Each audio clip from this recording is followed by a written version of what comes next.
Naam, nikukaribishe sana ndugu msikilizaji wa Simulizi Tz. Karibu muda na wakati mwingine katika mwendelezo wa sehemu ya 7 ya simulizi yako nzuri, tamu na hadhimu, simulizi inayokwenda kwa jina la Utamu wa Shemeji. Hii ni Simulizi Tz na hapa ndipo tulipoishia. Tuliona sehemu iliyopita baada ya George na shemeji yake Diana kutoka matembezi. George anajikuta anataka kuingia kwenye mkenge baada ya kumsogelea Diana, akionekana kama mtu anayetaka kumpiga busu, na ndipo Diana anashtuka. Sasa je, nini kiliendelea? Tusonge pamoja katika mwendelezo huu wa sehemu hii ya 7. Usisahau kusubscribe chaneli yetu ili uweze kuwa wa kwanza kupata simulizi na vipindi vyetu mbalimbali. Asante na tusonge pamoja.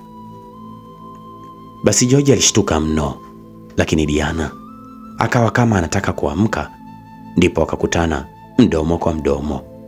Hali hiyo ilileta taharuki kubwa tena isiyo ya kawaida. Shem, vipi jamani? Hapana, samani, nilikuwa na kuamsha.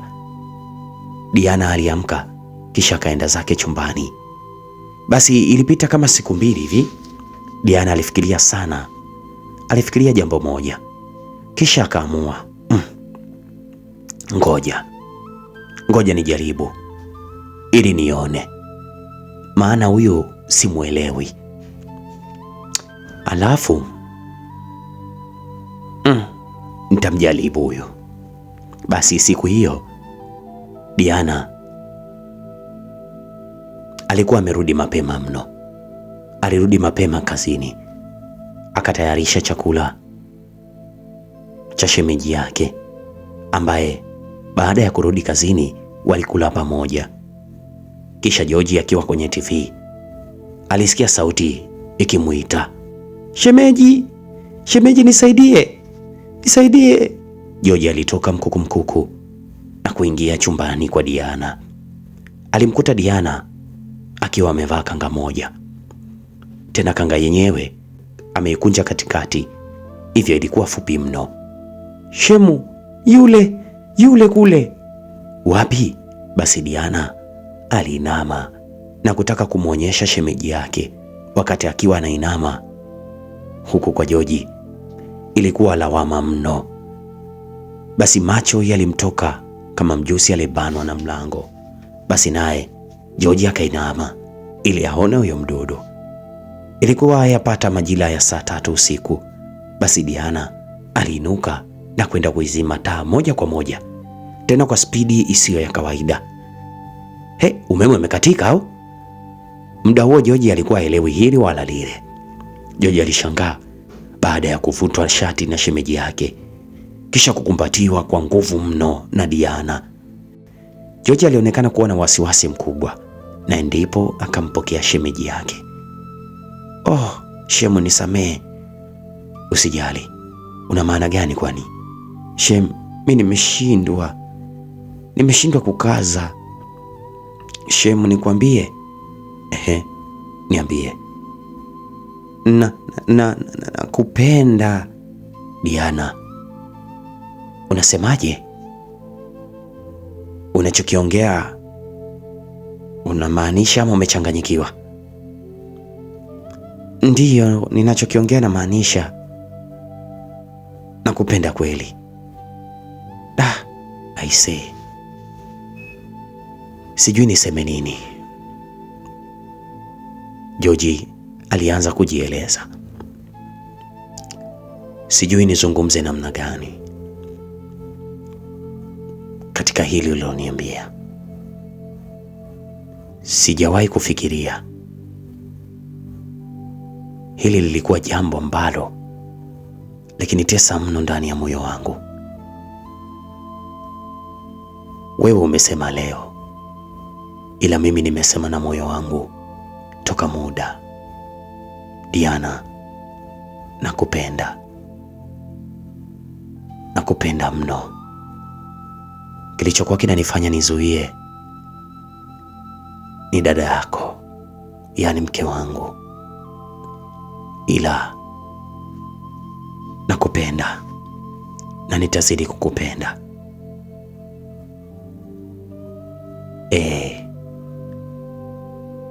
Nakupenda mno. Basi kabla hajaendelea, ghafla simu ya Diana ikaita. Alipoangalia ilikuwa ni simu ya dada yake Ana. Ana alipiga simu.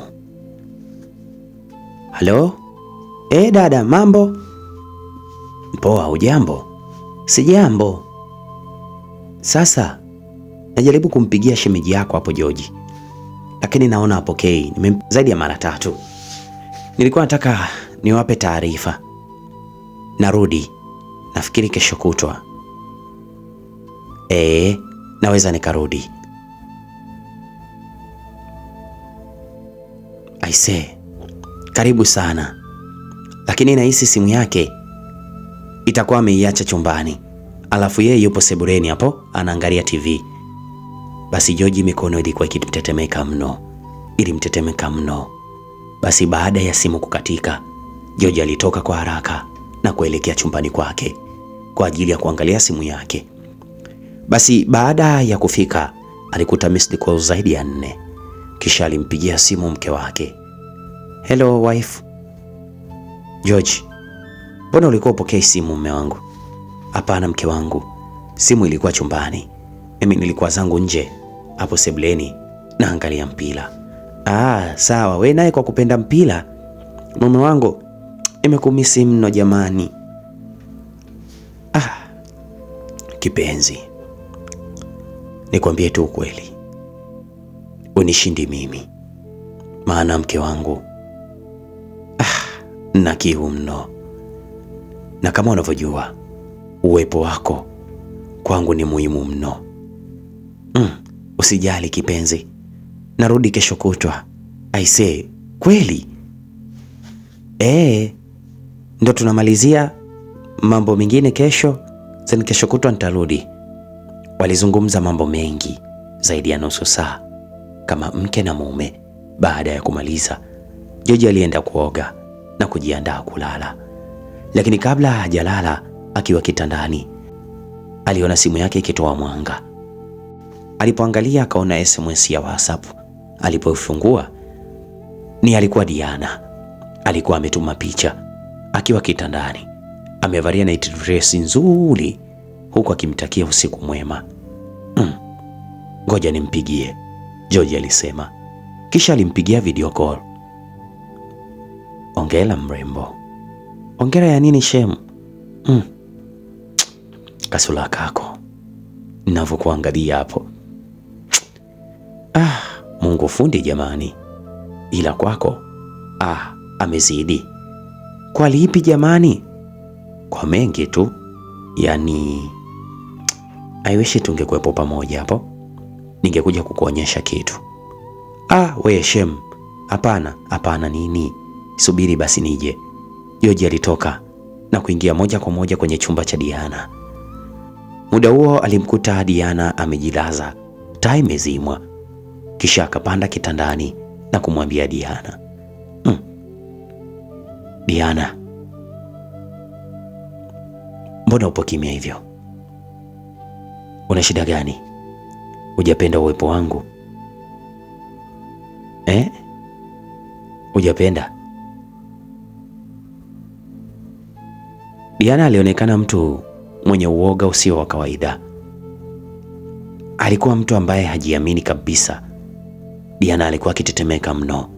Hapana, usiogope. Kuwa na amani. Kuwa na amani mpenzi. Hapana shem, sio rahisi hivyo. Mimi sijawahi fanya chochote kile toka nizaliwe. Naogopa sana. Naogopa. Maana dada akijua unafikiri itakuwaje? Usiogope. Upo mikono salama Diana. Diana alizidi kuonyesha haswa uoga usio wa kawaida. Ndipo George alikuwa akitaka kumtuliza. Aliendelea kumtuliza. Basi baada ya kama dakika 20 hadi 15, Diana alikuwa akionekana mwenye majonzi na kilio kilianza kumtoka. George alijitahidi sana kumtuliza kwa kumpa pole na kumbembeleza. Pole sana. Naogopa. Naogopa, amenifanya nini? Naogopa. Itakuwaje? Itakuwaje dada akijua? Naumia. Hawezi kujua. Hii ni siri kati yangu mimi na wewe. Basi asubuhi na mapema George aliamka, akawasha hita kwa ajili ya kuchemsha chai, kisha akaenda kuandaa kila kitu pale dining. Basi upande wa Ana Kigoma, kwenye hoteli ya kifahari, bosi Deliki alionekana akiwa anagonga hodi mlangoni kwa Ana. Alikuwa kwenye chumba cha Ana, kisha Ana alinyanyuka na kwenda kufungua mlango. Oh, kumbe ni bosi. Welcome. Okay, thank you. And sorry for disturbance. Usijali bosi. Basi bosi Deliki aliingia ndani na kukaa kwenye kiti kilichokuwa karibu na kitanda. Ana, samani sana. Nimekuja leo kutaka kuongea na wewe, lakini pia kuongea ukweli kabisa, uliokuwa na ukweli ndani ya ukweli wake. Ukweli gani tena bosi? Leo nataka kuzungumza ama kueleza ukweli ambao penginepo ulikuwa uelewi. Nimefanya mengi na nafanya vitu vingi kwa ajili yako. Kivipi bosi? Ana, safari hii ya kuja Kigoma, bali na shughuli za kiofisi, lengo kuu lilikuwa pia ni kwa ajili yako. Kwa ajili yangu? Nilikuwa nataka nikuone ukiwa na furaha na nikuone kwa ukaribu zaidi. Ana, mimi ni miongoni mwa wanaume waliokuwa na uchizi wa kupenda, na ni kweli mimi Ana, sijui nieleze nini, ila nakupenda.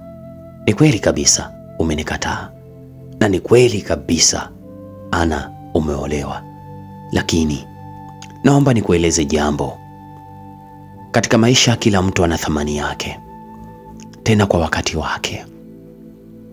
Leo unaweza ona kama mimi ni mtu nisiyefaa, lakini ujui anayoyafanya mumeo. Bosi, tafadhali naomba usimwongelee kuhusu mume wangu.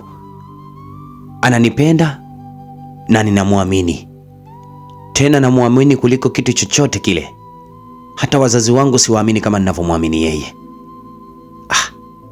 Ni sawa hivyo unavyosema, ni sawa kabisa, kwa sababu hivyo ndivyo unavyoamini. Ila hivi utakuwa na wakati gani endapo utamkuta mumeo na kusaliti? Hii haiwezekani. Kama una la kuzungumza, please bosi, naomba toka.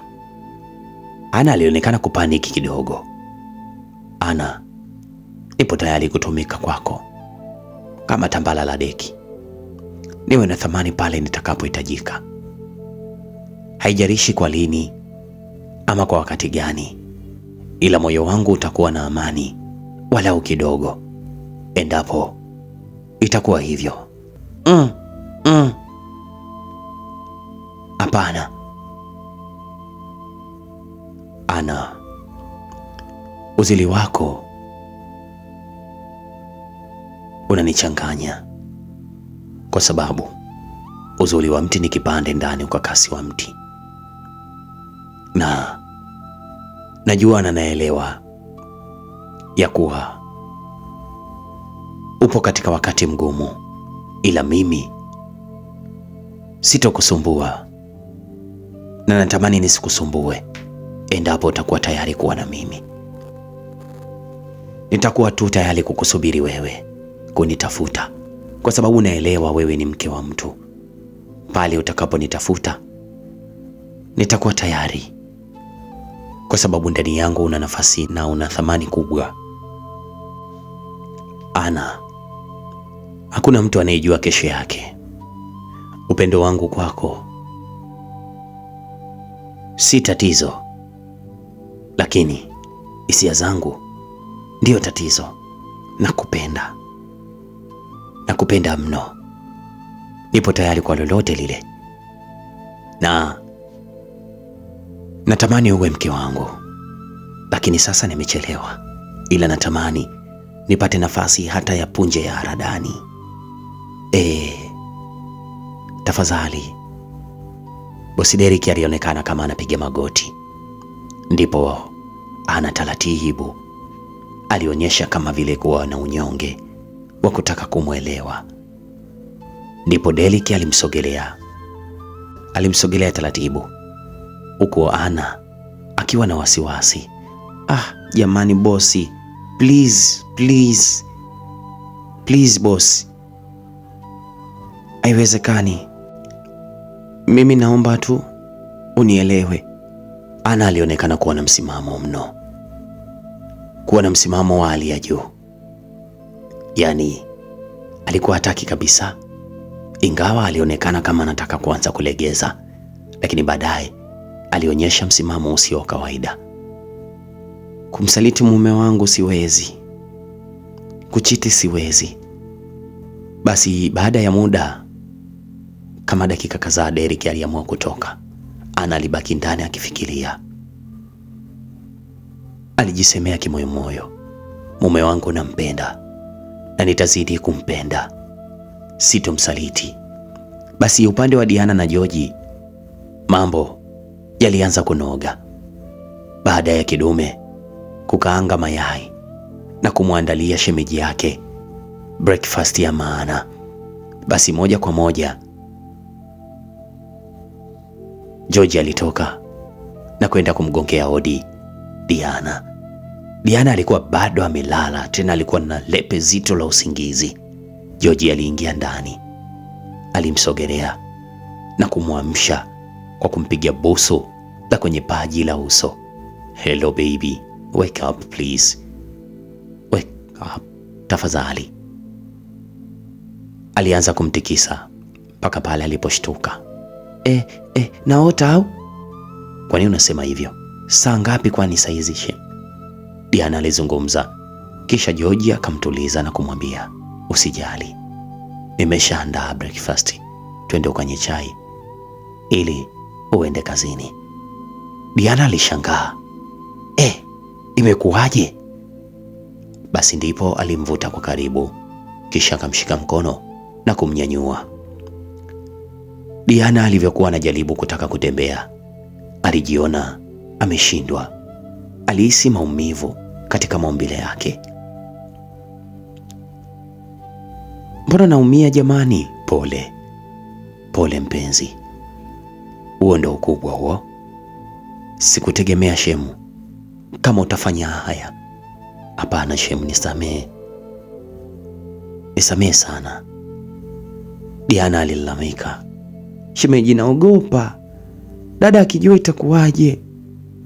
Nitamwambia nini mimi? Alafu mbona naumia? Kumbe ilikuwa ni kweli. Diana alikuwa hajawahi kuguswa, hivyo mtu wa kwanza kumgusa alikuwa ni shemeji yake. Ingawa alionekana kuogopa sana, lakini ilikuwa tayari shemeji ameshapita. Usijali, hakuna mtu atakayemwambia. Upo mikono salama. Sitaki tena, naogopa. Diana alisimama. Alijaribu kutembea kipolepole. Aliona maumivu kidogo, ila alijitahidi baada ya kushikiliwa mkono. Basi alitembea kwa kuchechemea mpaka alipofika dining. Alikuta kila kitu kipo mezani. Alimimina chai na kuanza kunywa chai taratibu. Alishangaa sana. Shemu, umejifunzia wapi haya mambo? Mayai matamu jamani, matamu mno. Jamani, kweli shemu? Yap, nimeyapenda kabisa.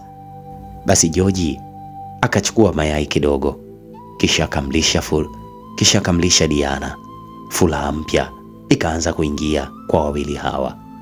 Wakaanza kuona kama vile ni maisha mapya, wakiwa katika penzi zito lisiloelezeka. Diana alijikuta anaanza kujisahau wakati wanafurahia, bila kukumbuka kuwa kesho mama mjengo anarudi. Shem, mimi leo siwezi kwenda kazini. Oh, jamani, pole. Basi George baada ya kumaliza kunywa chai alijiandaa na kwenda kazini. Ilipofika mchana alimpigia simu Diana. Hello my love. Nimekumisi mno Shem. Unaendeleaje na hali yako? Niko poa, ingawa bado sio sana. Pole sana. Utakuwa sawa. Aya, labda, ila sijui niseme nini juu yako.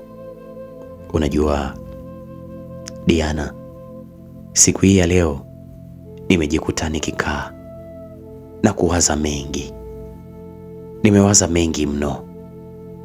Nimeliko vitu vingi vya nyuma mpaka natamani siku ziweze kurudi nyuma kabisa. Kivipi? Unajua kama nahisi niliuziwa mbuzi kwenye gunia. Kwa nini unasema hivyo Shem? Kwa sababu dada yako sikumkuta kama ulivyokuwa wewe. Natamani wewe ndio uwe mke wangu, kwa maana hii ndio mara yangu ya kwanza kabisa kumkuta mwanamke akiwa hajawahi kuguswa ikulu yake, na mimi ndio nikiwa kama rais wa kwanza kuingia katika ikulu hiyo. Sijui nieleze nini. Moyo wangu una furaha sana. Una furaha sana. Nikuahidi tu, nakupenda. Haijalishi nimemuoa dada yako, naishi na dada yako, lakini thamani nitakayokupa kwa namna yoyote ile nitakupa. Hapana, usiseme hivyo Shemu, hapana. Nitasema kwa sababu ninachokiongea na maanisha. Unajua ni kwa muda mrefu sana natamani kupata mtoto. Sijui kwa nini, lakini dada yako mpaka leo hajanipatia mtoto. Naamini wewe ndiye utakayeniletea mtoto. Wewe George, embo acha ujinga. Hiyo haiwezekani. Unafikiria nini? Hivi itakuwaje endapo dada atajua? Nitaonekana vipi mimi na familia? Yaani ujui tu ninavyofikiria. Niko na mawazo mno. Yaani uliwahi kuona wapi mswaki anaopigia dada yangu na mimi nimepigia huo huo? Hapana. Mimi mwenzako sitamani. Ingawa sijui kwa nini na kuwaza. Hapana, kuwa na amani. Sio rahisi kama unavyofikiria. Hawezi kujua. Usijali, nipo kwa ajili yako. Nitakulinda na nitakutunza. Basi Diana alitulia. Kisha simu ikakatwa. Baada ya dakika 10 simu ya George iliita. Alipoangalia alikuwa ni Ana, mke wake. Hello my love. Naam, niambie. Tumekosa ndege mme wangu, hivyo baada ya siku 3 ndo tutakuja. Sawa mke wangu, bati pole, maana nimekumisi mno. Baada ya mazungumzo simu ikakatwa. George alijikuta akifurahi sana kusikia taarifa ile. Alifurahi sivyo kawaida, kwani aliamini huu ndio muda mwafaka wa wao kuendelea kuenjoy. Basi jioni ilipofika, George hakurudi nyumbani moja kwa moja. Alipitia sehemu, akachukua vitu kibao, nguo pamoja na ice cream. Alipofika nyumbani, alimkuta Diana akiwa yupo jikoni. Alimsogelea taratibu, tena kwa kunyata. Diana akiwa haelewi yupo bize na kupika. Ndipo George akamshika kiuno na kumkisi shingoni. Diana alishtuka. Jamani, mistaki. akamwangalia huku akiwa ameshika ice cream. Alifurahi akampatia. Mambo yalizidi kuwa mambo. Utamu wa mapenzi ulizidi baina ya shemeji na mdogo wake, mke wake, yaani Diana pamoja na George. Basi baada ya pale walitaniana, wakala chakula. Walivyomaliza kula, mambo yalikuwa sio mambo. George baada ya kutoka na kuingia chumbani kwake, akaona mpigie simu shemeji yake. Shemu, kwa sababu naona haupo sawa leo, naomba niwe mlinzi wako. He, dada anarudi kesho. Ukipitiliza je itakuwaje? Hapana, arudi kesho. Nimeongea naye, amekosa ndege, hivyo ni muda wa kuenjoy. Please, me and you. Mambo yalikuwa pambe mno kwa mtu na shemeji yake, kiasi kwamba walisahau kuwa ni mtu na shemeji yake. Usiku wao ulikuwa ni raha isiyo ya kawaida. Baby, leo umeonaje? Leo nimeenjoy. Hapo ndipo ukawa mwanzo wa mechi juu ya mechi kati ya George pamoja na Diana. Kesho yake siku ya Jumamosi, hivyo walipanga wafanye out. Basi walitoka na kwenda sehemu moja maeneo fulani hivi ya ufukweni. Ilikuwa fukwe nzuri sana. Siku hiyo wakiwa wanaenjoy, walikuwa hawaelewi hili wala lile. Kumbe pembeni kulikuwa na rafiki yake Ana aliyekuwa akifanya naye kazi. Basi alishtuka sana baada ya kuwaona. Rafiki yake Ana huyo alikuwa akiitwa Merenia. Aliwaona George pamoja na Diana. Yeye alikuwa kwa mbali, lakini jinsi walivyokuwa wakionekana alishtuka sana, maana Diana alionekana kujiachia mno kama mume wake, huku akiwa wanaamini ya kwamba hakuna mtu anayeweza kuwadai, hakuna mtu anayeweza kuwajua. Basi hapo ndipo Merenia akaamua kumpigia simu shoga yake Ana. Halo Ana, shoga yangu upo wapi? Hii ni sehemu ya 7 ya simulizi yetu nzuri ya utamu wa shemeji. Mambo yamezidi kuwa mambo, na sasa tumebakiwa na final. Nini kiliendelea baada ya George kupata utamu wa shemeji yake? Mambo yalikuwaje? Langu jina ni Mr. A Romantic kutoka hapa Simulizi TZ. Asante na kwa heri.